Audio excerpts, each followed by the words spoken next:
Assalamualaikum dan salam sejahtera. Saya Firdaus Arsyid Idris. Kita mulakan berita pagi Sarawak edisi Selasa 4 Mei dengan perkembangan COVID-19. Jawatankuasa Pengurusan Bencana Negeri JPBN Sarawak memaklumkan 3 buah rumah panjang dikenakan Perintah Kawalan diperketatkan PKPD susulan penularan COVID-19 di kawasan itu meningkat. Menurut kenyataan media JPBN, PKPD itu melibatkan rumah panjang di daerah Julau, Betong dan Sarike. Di Julau, PKPD di Rumah Panjang Ukam Nanga Engkamop mulai 1 hingga 14 Mei, sementara Rumah Sibat Penurin di Betong. Pelaksanaan PKPD bermula hari ini hingga 17 Mei. Manakala PKPD di Rumah Robert Ulu Pauh Sarike akan dilaksanakan mulai esok hingga 11 Mei. Sementara itu, PKPD di 3 buah rumah panjang di Julau Sarike dan Meradong dilanjutkan. Ia melibatkan Rumah Mut Nanga Maung, Sungai Mujuk di Julau mulai 3 hingga 9 Mei, sementara Rumah Malong Sungai Melaban Sare di Sarike mulai hari ini hingga 10 Mei dan Rumah Nyawin Sungai Rian Bintango Meradong dilanjutkan bermula hari ini hingga 17 Mei. Sementara itu, sebanyak 356 kes baru positif COVID-19 direkodkan di Sarawak semalam, sekaligus menjadikan jumlah kes positif meningkat kepada 32,047 kes. Jawatankuasa Pengurusan Bencana Negeri JPBN Sarawak memaklumkan daripada jumlah itu 63% kes dikesan di daerah Miri, Sibu, Kuching, Sebauh dan Selangau. Daerah Miri merekodkan jumlah tertinggi iaitu 80 kes, Sibu 74, Kuching 29, Sebauh 21, Selangau 20, Kapit 18, Pakan dan Meradong masing-masingnya 16 kes, Subis 15, Bintulu 13, Sarike 12 dan Song 11. Manakala Kanawit Julau Sri Aman dan Betong masing-masingnya dengan 5 kes, Beluru Semarahan dan Tatau 2 kes masing-masingnya, sementara 1 kes direkodkan di Marudi, Seratok, Limbang, Bau dan Mukah. Daripada 356 kes baharu yang dilaporkan, seramai 56 orang telah menunjukkan tanda dan mengalami gejala jangkitan semasa saringan dijalankan. Jabatan Kesihatan Negeri Sarawak juga mengisytiharkan 2 kluster tamat iaitu kluster Sungai Mupong Meradong dan kluster Tanjung Genting Meradong selepas tiada kes baharu dikesan melibatkan kluster-kluster ini dalam tempoh 28 hari yang lepas. Jumlah kluster aktif adalah sebanyak 76 kluster. Daripada jumlah itu, 14 kluster telah merekodkan 62 penambahan kes baharu, manakala 62 kluster tidak merekodkan penambahan kes. Dalam perkembangan sama, 2 wanita warga tempatan dilaporkan meninggal dunia akibat jangkitan COVID-19 di negeri ini. Jawatankuasa Pengurusan Bencana Negeri JPBN dalam kenyataannya memaklumkan 2 kes kematian baru itu melibatkan dari daerah Bintulu dan Sibu, menjadikan jumlah kematian akibat jangkitan itu meningkat kepada 184 orang. Kes kematian ke-183 melibatkan seorang perempuan warga tempatan berumur 86 tahun yang telah dirujuk ke Hospital Bintulu kerana mengalami serangan strok. Kes ini dimasukkan ke wad isolasi berikutan hasil saringan ujian RT-PCR yang dikesan positif COVID-19 pada 14 April. Keadaan kes didapati merosot dan disahkan meninggal dunia pada 1 Mei. Kes ini mempunyai komorbid penyakit darah tinggi dan stroke. Sementara itu, kes kematian ke-184 melibatkan seorang perempuan warga tempatan berumur 57 tahun yang telah dirujuk ke Hospital Sibu kerana mengalami gejala demam, batuk, muntah dan cirit-birit selama beberapa hari. Saringan ujian RTK antigen dan RT-PCR telah dilakukan dan dikesan positif pada 2 Mei. Kes disahkan meninggal dunia pada 2 Mei. Kes ini mempunyai komorbid penyakit darah tinggi, penyakit kencing manis, penyakit jantung dan mempunyai sejarah stroke. Program Imunisasi COVID-19 Kebangsaan PICK fasa kedua yang dilaksanakan di Pusat Pemberian Vaksin PPV bertempat di Dewan Suara Serikir berakhir semalam. Kira-kira 2,340 orang melibatkan golongan warga emas, orang kurang upaya OKU dan pengidap penyakit kronik menerima vaksin COVID-19 bagi fasa ini yang telah bermula pada Jumaat lepas. Tinjauan ke lokasi mendapati program berjalan lancar dan teratur. Seawal pukul 8 pagi dapat dilihat penerima vaksin rata-ratanya hadir mengikut janji temu yang telah ditetapkan. 2 lokasi telah disediakan kepada penerima vaksin bertempat di PPV Dewan Suara Sarike dan PPV Hospital Sarike. Mereka yang ditemui pemberita mengakui program ini teratur dan tidak memakan tempoh masa yang lama untuk mendapatkan suntikan dos pertama mereka. Untuk hari ini, proses dia sangat lancar. Sekejap saja mengambil masa yang agak singkat, terus dah pun dapat vaksin yang pertama. Terima kasih kepada KKM lah dengan proses yang begitu lancar.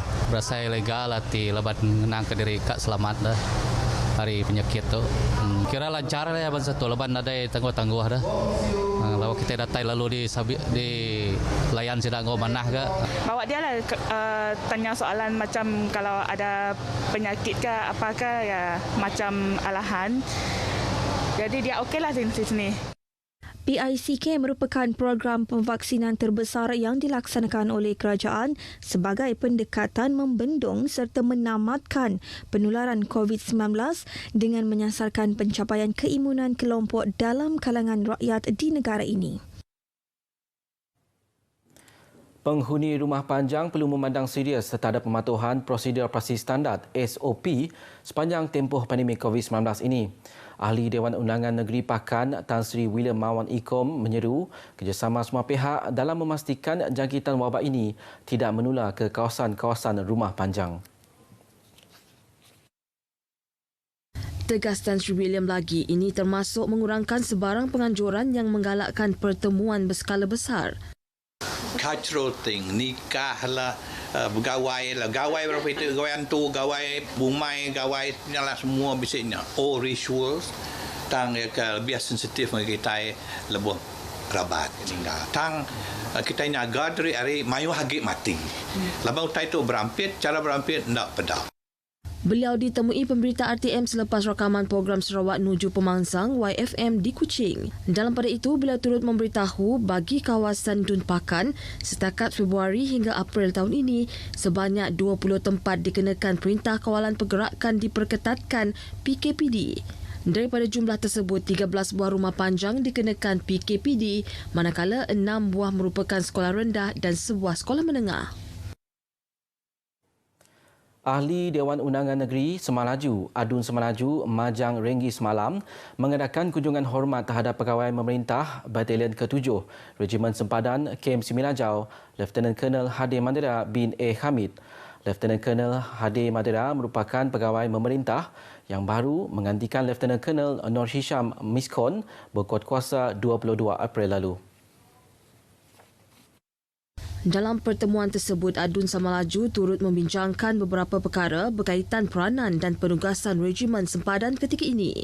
Ia juga memberikan input berkaitan kawasan Semalaju kepada Lieutenant Colonel Hadi Madera bagi menjalankan tugas memimpin Batalion ke-7 Regimen Sempadan KM Semalajau. Majang turut menyampaikan sumbangan pelitup separuh muka bagi kegunaan anggota KEM tersebut. Adun Semalaju juga telah memberikan sumbangan air minuman kepada pejabat kesihatan bahagian PKB Bintulu dan di asrama sebuah sekolah di Sebauh yang sedang menjalani kuarantin bagi pengesan kes aktif ACD. Selain itu, beliau turut menyerahkan sumbangan kepada pihak Ibu Pejabat Polis Daerah Bintulu. Majlis Kebajikan dan Sukan anggota-anggota kerajaan Maksak Limbang semalam menyerahkan sumbangan raya gawai kepada 55 orang pesakit di Wad Hospital Limbang. Menurut Timbalan Pengerusi Maksak Wanita Bahagian Limbang Hamidah Halpi, aktiviti tersebut merupakan program tahunan Maksak di daerah Limbang dalam usaha menyantuni golongan memerlukan, lebih-lebih lagi menjelang perayaan Aidilfitri dan Gawai. Jelas Hamidah, penganjuran sebarang aktiviti maksa kali ini amat berbeza dan mencabar memandangkan pandemik COVID-19 yang melanda kini. tahun ini sebenarnya Maksak ada merancang beberapa program. Bagaimanapun akibat wabak COVID, memang kita perlu berhati-hati dan cukup berhati-hati. Segala-galanya perlu kepada pematuhan kepada SOP bagi memastikan program dapat berjalan dan dalam masa yang sama kita tetap dapat menggerakkan aktiviti Maksak tapi mengikut norma-norma baru dah. Beliau menyatakan demikian kepada media ketika program itu di Hospital Limbang. Pada program berasingan, lebih 500 kontena bubur lambuk disediakan untuk diagihkan kepada agensi awam negeri dan persekutuan di Limbang. Ia turut ditumpukan kepada petugas barisan hadapan yang komited menyumbang tenaga mendepani COVID-19. Program tersebut kerjasama antara Maksak Wanita dan Maksak Bahagian Limbang serta Persekutuan Perkumpulan Wanita Sarawak Daerah Limbang. Seorang penyawat awam mengaku tidak bersalah atas 6 pertuduhan salah guna kuasa membabitkan wang berjumlah RM91,300 yang dikeluarkan daripada akaun Persatuan Kaki Tangan Jabatan Kemajuan Islam Malaysia Perjasa Cawangan Sarawak. Muhammad Hishamuddin Sulhi, 40 tahun, dituduh menggunakan kuasa sebagai pengerusi Perjasa Cawangan Sarawak untuk mengeluarkan dana perjasa menerusi pengeluaran beberapa cek pada tahun 2017 bagi tujuan peribadi. Tuduhan telah dibacakan di hadapan Hakim Steve Ritikos di Mahkamah Khas Rasuah di Kuching semalam. Tertuduh telah didakwa mengikut Seksyen 23 Akta Suruhanjaya Pencegahan Rasuah Malaysia 2009 yang boleh dihukum mengikut Seksyen 24-1-A dan -B Akta yang sama. Namun tertuduh dibebaskan dengan ikat jamin RM10,000 tanpa deposit dengan 2 orang penjamin, manakala sebutan semula kes akan berlangsung pada 25 Mei ini. Sekian berita pagi Sarawak. Utamakan kesihatan anda, kerap cuci tangan dan elak bersalaman. Saya Firdaus Asyid Idris. Sehingga berjumpa lagi. Selamat menjalani ibadah puasa. Salam hormat. Assalamualaikum.